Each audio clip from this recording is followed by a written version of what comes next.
Agar farzandlaringizning ertasi qiziq bo'ladigan bo'lsa, fikrlarimni oxirigacha tinglang. Agar qiziq bo'lmasa o'tkazib yuboravering. O'tgan hafta Ozoda Nursaidovaning klipini suratga olish jarayonida bir qiz avtohalokat sababli majruh bo'lib qolganligi haqidagi ma'lumotlar tarmoqlarda tarqalib ketdi. Shundan keyin unga bir qancha homiylar chiqa boshladi. Masalaning dahshatli jihati shundaki, mana shu homiylar orasida nomini aytishga ham jirkanaman bir trans bor ekan.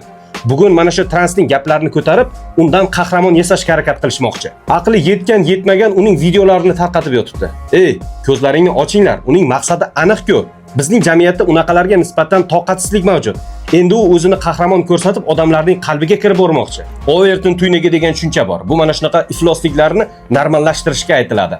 O'sha nojinsning videolarini tarqatayotganlar ham bizning jamiyatda ko'tlikning norma darajasiga chiqarishmoqchi. Mana shu ishni qilayotganlar ertaga farzandlaringiz ham nojins bo'lishni xohlamasalaringiz vaqtida tavba qiling. Avvalosi qanday qilib bunaqalar O'zbekistonga bemalol kirib yuribdi?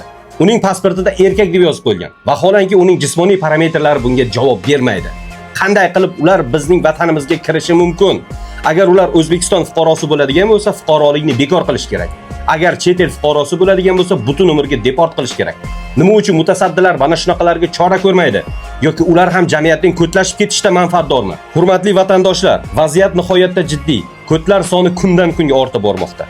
Xudo ko'rsatmasin, agar bunaqalar yuqori amallarni egallaydigan bo'lsa, ko'tlikni qonuniylashtirishadi. Shuning uchun ko'tlikka qarshi birlashaylik. Qaysiki ko'tning profili bo'ladigan bo'lsa, hammasiga spam bosaylik. Ko'tlikni targ'ib qiladigan barchaga boykot e'lon qilaylik. Agar bugun ushbu murojaatim bee'tibor qoladigan bo'lsa, har qadamimizda ko'tlar bosib ketishi mumkin. Ushbu fikrlar yuragimning tub-tubidan chiqyapti. Chunki ushbu jamiyatda sizning ham, mening ham avlodlarim yashaydi. Shuning uchun bu jamiyatni pok saqlash har birimizning vazifamiz.